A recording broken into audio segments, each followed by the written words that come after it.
Okay, I'm just getting set up here.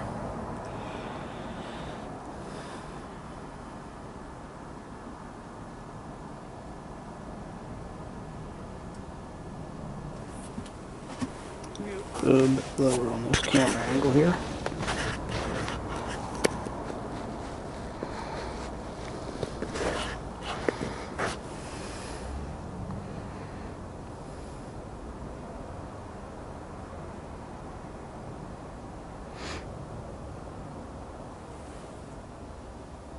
There we go. Alright, just wanted to get a little bit lower on the camera angle. We're going to be doing some spindle turning between centers today, which is a little bit different than we've done in the past. You've been watching do bowls and other things. Spindle turning between centers. What that means is I have 2 points on the headstock and the tailstock. Alright, see the 2 points there? These are actually spring loaded, which is nice. And they have this cup on the outside too to give me a little bit more support as well as we apply the pressure between the two. So I'm going to start and I'm going to turn a couple of shapes. Looking to probably do mushrooms as I go along here, because that's one of my favorite things to turn, and people tend to really like those as well. So I'm going to turn a couple mushroom forms, and I've got a couple small blocks of wood here. I'm just going to turn either very small rolling pins for kids or for dumplings, or I'm going to go ahead and make tool handles. I might do one of each actually. So I'm going to get the speed of lathe up. Okay, so we're spinning up. We're at about 1500 right now. I'm going to get her up there about 2000. I'm going to stop at 1800 actually, get it a little bit cleaned up. Now for a mushroom, when you're turning on center, you have to take away a little bit of the ends. Right? Aren't going to be used. This is going to be waste. You're just kind of marking your territory, let's say right now, marking the areas where you're going to turn in between. So I'm going to cut that away pretty drastically to get it closer to the middle. And then I'm going to form my mushroom in here. Now I had a couple points on this, so I want to go along real quickly so I can get my tool rest closer and get those little points off of here. I think I got them there. I'll know as I move it closer. Yeah, got them taken away. So I'm going to use my bowl gouge just to start, because I love using my bowl gouge and it's just a tool I'm comfortable with. And just clean these ends up really quickly here.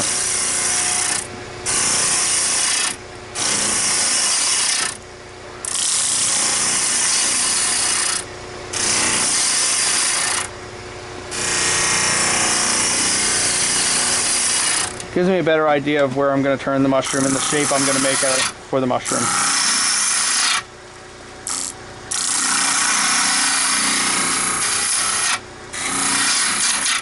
Alright. Got another little tool here to get even closer, because it's got a point and a little split here. This is how you just go straight down. Eats material away real quickly. And again, just I'm eating away the areas that I'm not going to care about when I'm done turning this mushroom.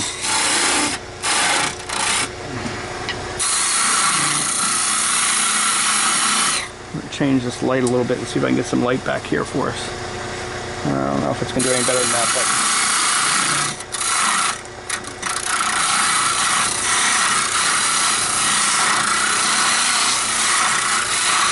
alright, as we get into the detail, I'm going to switch to some more spindle gouges, but for right now, I'm going to kind of gauge out what type of mushroom I'm going to do. I'm looking for my stem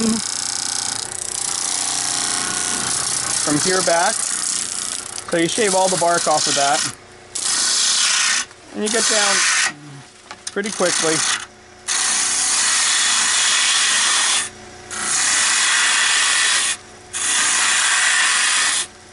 Getting away a lot of material.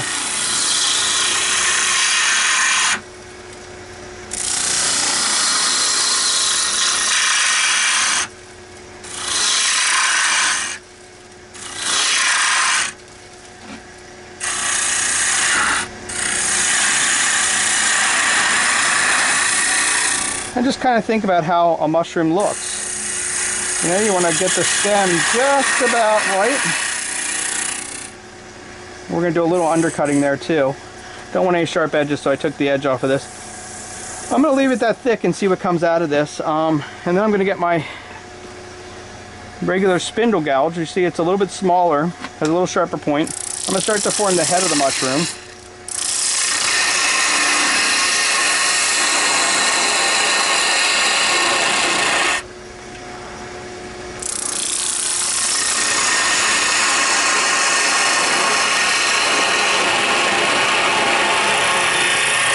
You gotta think about what kind of mushroom you're making here too.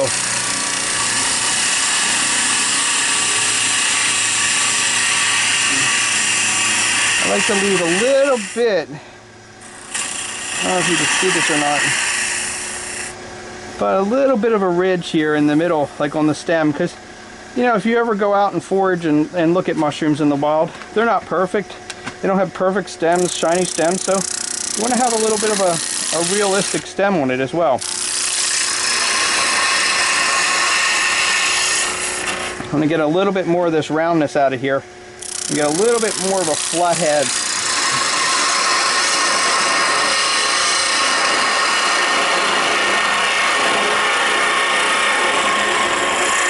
On my mushroom.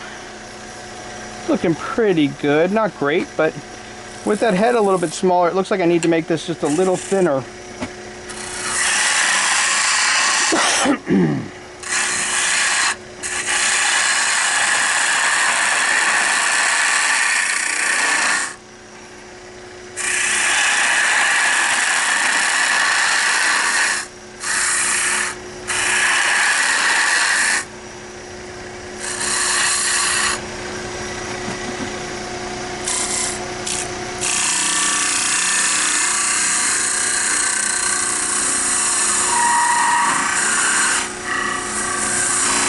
Alright, we're going to leave that little ridge at the top like we talked about before. Kind of cool looking. So I got a basic mushroom shape here. I'm going to finish the head of this a little bit and then we're going to... No sanding on these.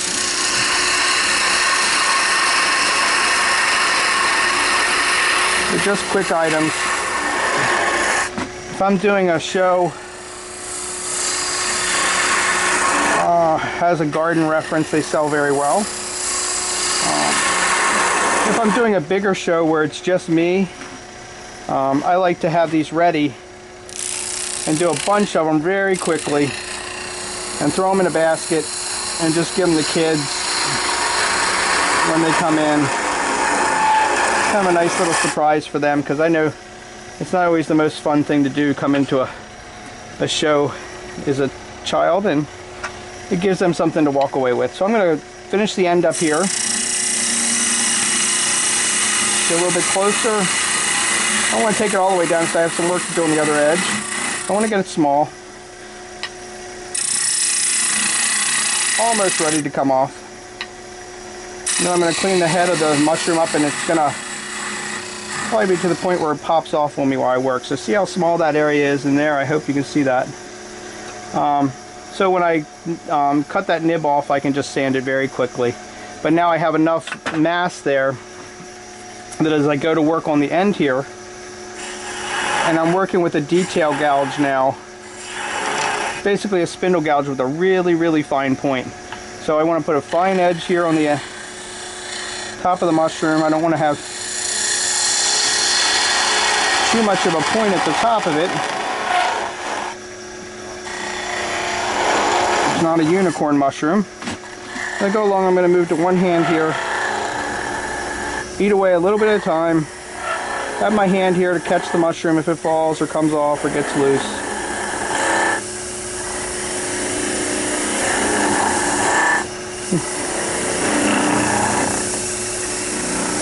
There we go. And see, it pops right off. So let me break the end off here. And I would leave my lathe running normally and put the next mushroom on and move along here and do that. But you see you have a little bit of spot here and a little spot there. So I just take it over to the sander.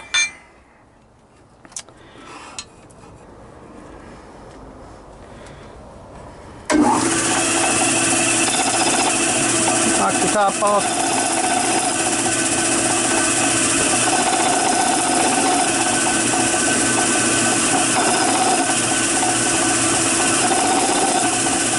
Alright, and then just take that bottom part off real quickly.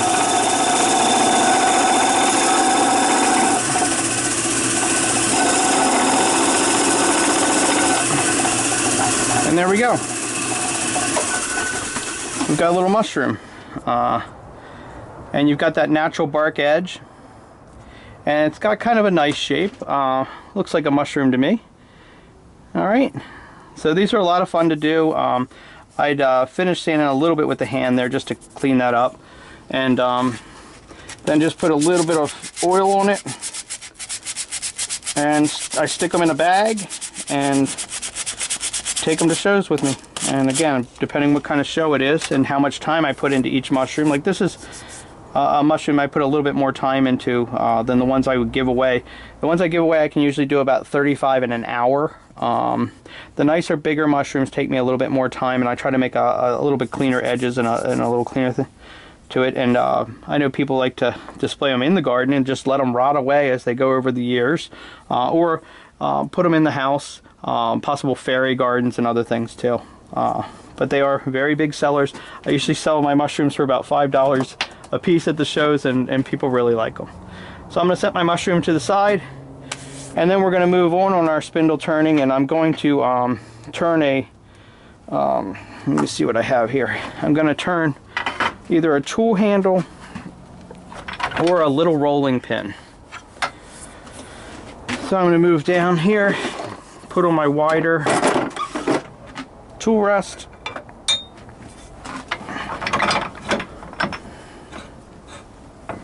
Okay, let's loosen this up, spin this back.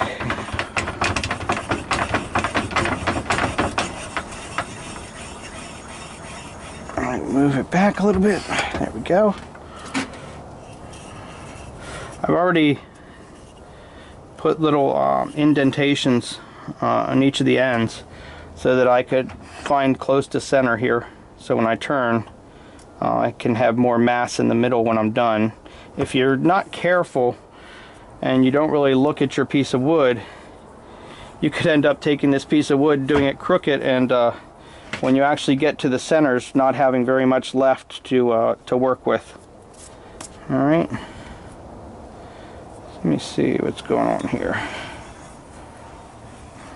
All right. Let's get this as close as I can and then tighten it up. There we go. All right, let's see if we can get a little bit of a spin on this. All right, guys. There we go. And just tighten the tailstock up. You want to have it nice and firm so that as it spins it doesn't come loose. And then what you do with the caliper is you get it round. You start to get an idea of how thick your piece is going to be, and especially when you're doing a little rolling pin or something, you want it to be very consistent across so that when you roll your dough out that it's a nice flat roll. So we'll look at that as we go along too. And again, I dropped something, so let me move a couple of these. These are mushrooms I'm going to make later, but I don't know that you need to watch me make 50 mushrooms. So we get our lathe up to speed here and go a little bit faster.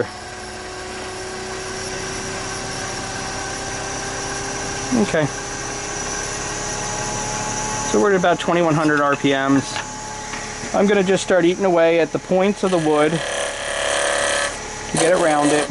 And if you look at the ends of the wood, I don't know if you can see this or not because this camera's not that great, but there's a shadow line here, and you can kind of see what it's going to take you to get to round. So if you keep working in, you get that shadow line to disappear. You start to get to where you're round.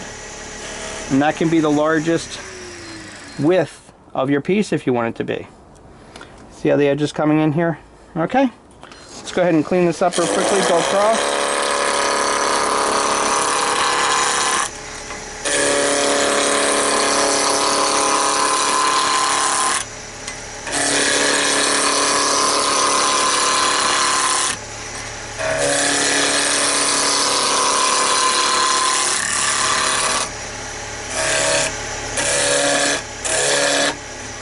closer each time I get a little bit more material off.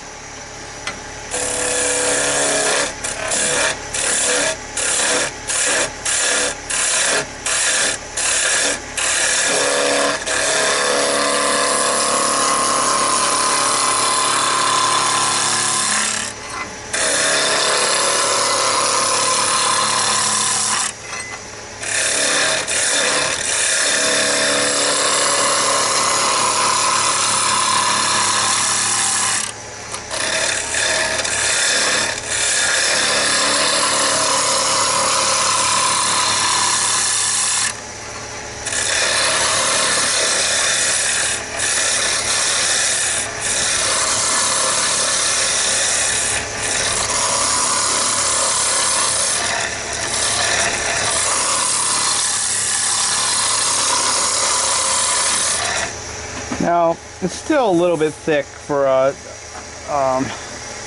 dumpling or even a child's rolling pin. So let me get a little closer and make it a little bit, get a little bit less mass in this. And then we'll mark it off and put a few spots to get the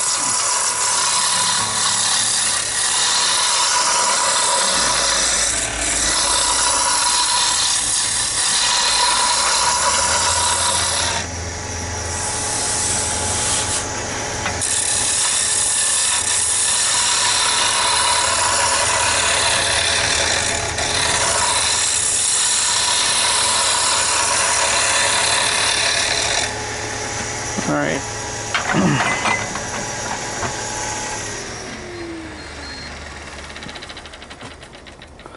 Kind of determine now how wide we want this thing to be. I want to take a little bit off, so I'm going to take it down to a little bit less than where we are now.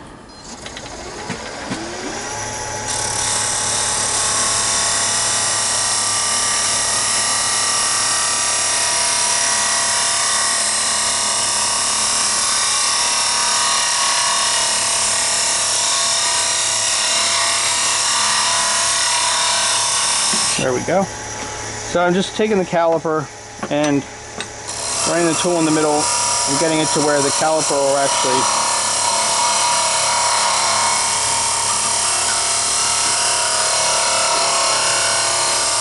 go all the way through the material. There we go. So we're going to make a few spots like this. Just give me a gauge as I go across to try to keep it close as I can to being straight.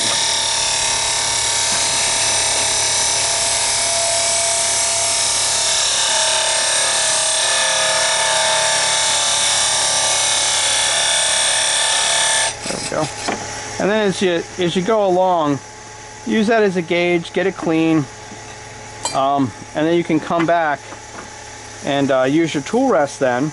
Make sure your tool rests are nice and clean and straight. Mine usually are pretty good. And then you hold it up against it, and you can get a really good idea of how straight you are. And then just use your hand, and you can feel little humps or little high spots along the way, and you can clean those up as you go along too, because you really don't want a high spot on a rolling pin. I'm going to take and kind of do what we did with the mushroom now. Pick an area here and say that's my cutoff point. So when I get ready to end the rolling pin, that's my waist section.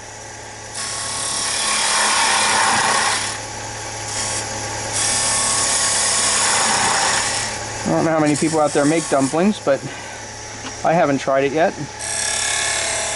But I know that it's much easier to make them with a small rolling pin than it is a large one. Seen enough cooking shows to see the people that are doing that. So I'm just going to eat away some material here. Try to get close to that spot.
We're getting close here. So what I'll do next is just clean up again the end. I want it to be a little bit rounded.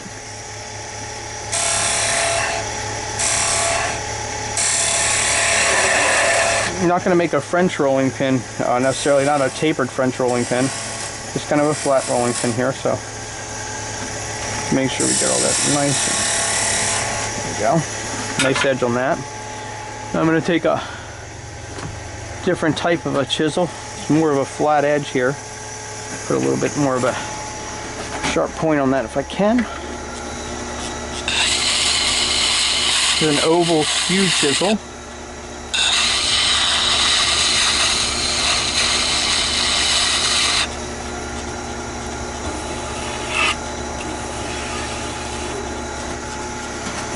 I hope I got that sharp enough. I'm not a huge fan of using the skew chisel, but it is nice for flat things. Take it down until I find an edge. There we go. And take it apart. Right across.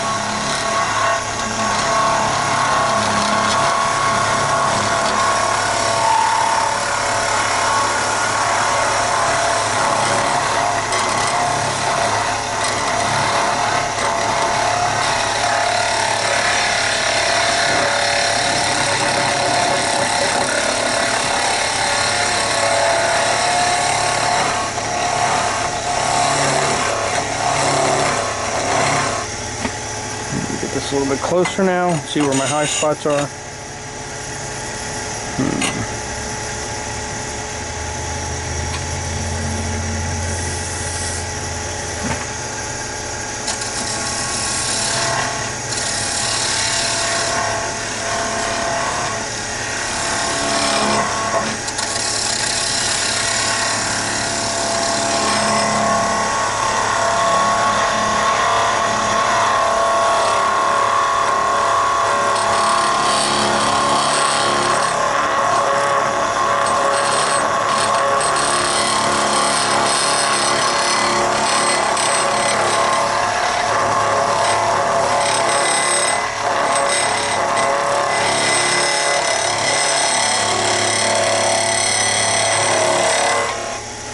You tend to get a little bit more vibration in the middle of your pieces as you work them, because there's, of course, not as much to adhere to in the middle. I mean, not to adhere to, but you know what I mean. To hold on to your piece as you're going along. Like you have your end pieces here holding it very tightly. Get to the middle and you get a little bit of flex in here. You gotta be careful not to push too hard.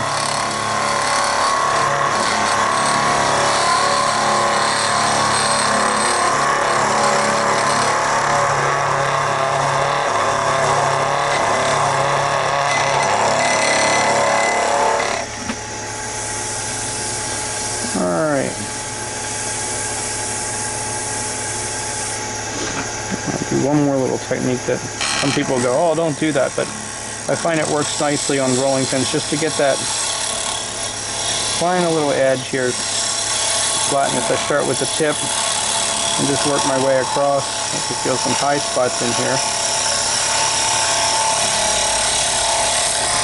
It gives me more of a rest along the rest of the piece so I can get it nice and smooth and flat.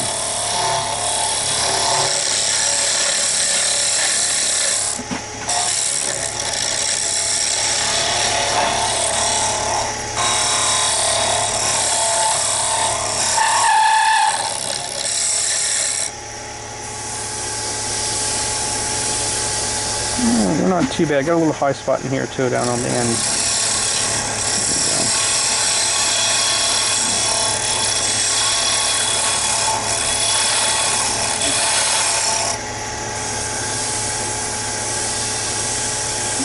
And it feels pretty good. I think sandpaper will do the rest for us here. So let me go ahead and take this stack, get it out of the way so it's out of the way when I use my sandpaper. Put my chisel back up top here. And let's see what we can do with some sandpaper. This is one thing I didn't mention is at the beginning is this wood is purchased actually from a place in Virginia that I have that kiln dries wood.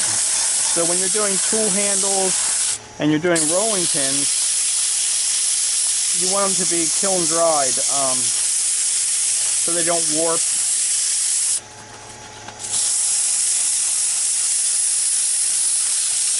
It's pretty when a bowl, I think, cups a little bit as it dries over the years, over the week. But not so much on a rolling pin or a tool handle. I know they have some of those ergonomic ones they're selling nowadays that are curved naturally, right, to your hand.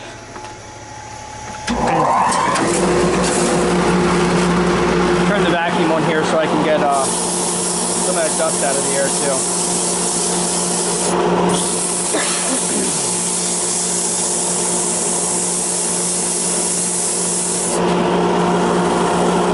And I'm just starting with a 100 grit. Get out some of the rough spots.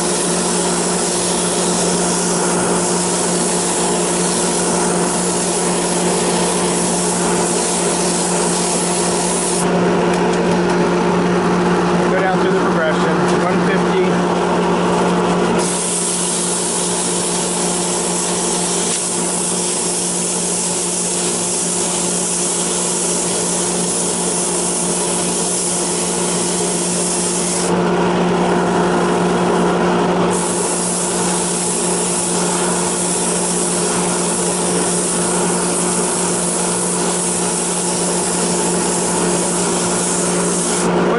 Stop here for a minute too and just look at the wood and make sure I don't see any chips. And you can see this has figuring in it as well. You'll see that when I completely done and get it sanded and oiled.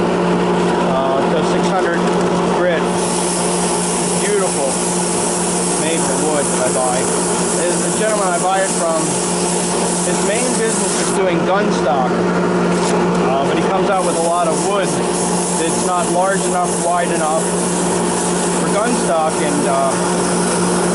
he sells it to turners, and I'm one of the lucky people that knows where he is. And I go down to get a stock. I usually fill up the back of the Subaru, and it lasts me a little while.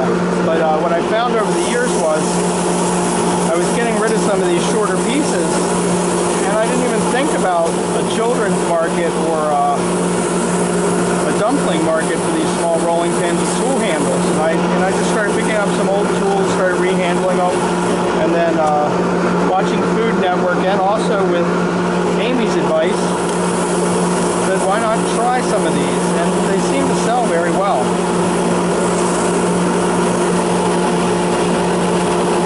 And you don't see a lot of people stocking this type of product either, but they are very handy.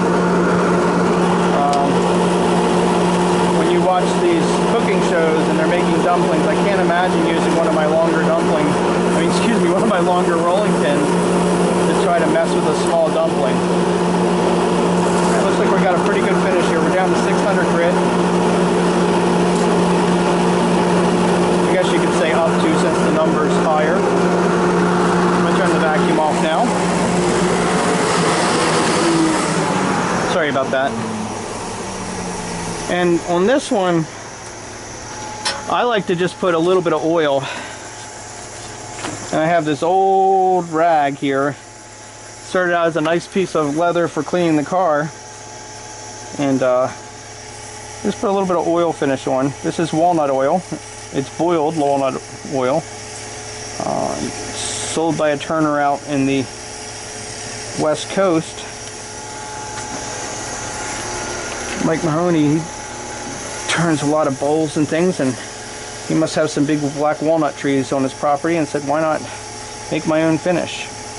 I did collect black walnuts one year and tried to see what it would take to make my own, and it's such a mess that, you know, it's really worth it to buy it.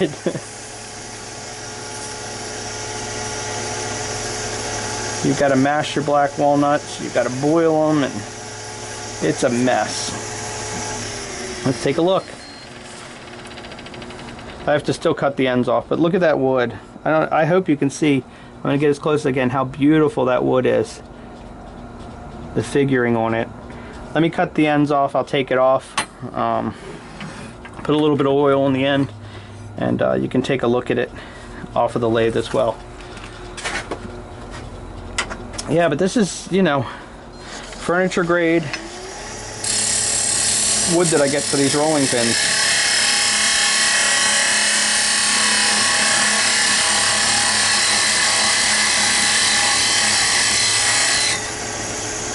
A little bit smaller, and then I take my skew chisel and just clean that very edge up here. Don't want a sharp edge, just want it to roll over just a hair. And that's what happens when you're not careful. So I've got to go back and clean this end up a little bit, and let me get my cut ready on the other end too. Clean up. But I was not holding my tool securely.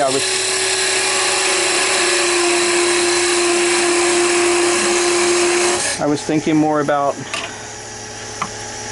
talking, so gotta hold your tools securely because they will jump on you.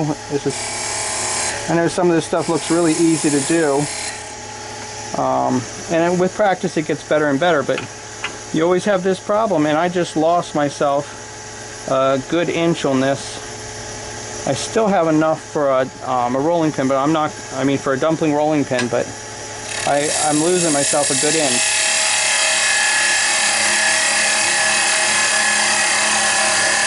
And really it goes back from not being in proper position and not being paying attention to what I was doing here. Well, I hope I'm not hitting the light there for you guys. There we go.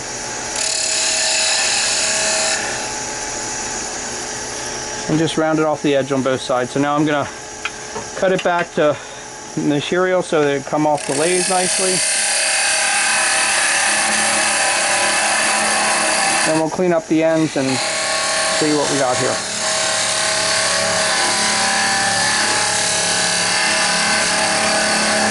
When it's smooth, it's really okay to have your hand there. You barely notice it. You want to fit back in. I always cut a little bit back toward the edge to get into the groove again. And ride high here. Start making the cut on the end. It's either going to pop off or I'm going to get it really, really small, and then I'll move back to the other end. Okay. I'm going to make it a little bit smaller on this end, and then I'll go back over there again too.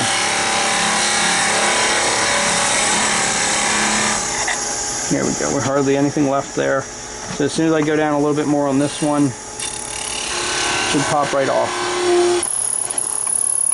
So you can see I'm getting so thin it stops the lathe from spinning because I can't get the pressure between the centers that you need. But just by pushing in a little bit, you can get them and pop it off. Then again, if you need to, you can get a knife. When you do make it small enough, you generally don't have to. Turn on my sander again.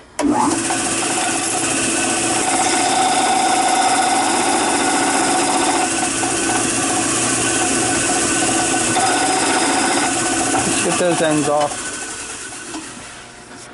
and get my rag, and I can find the spot where I just had it. See how it's wet? Just put a little bit more oil in here on the ends, kind of work that in.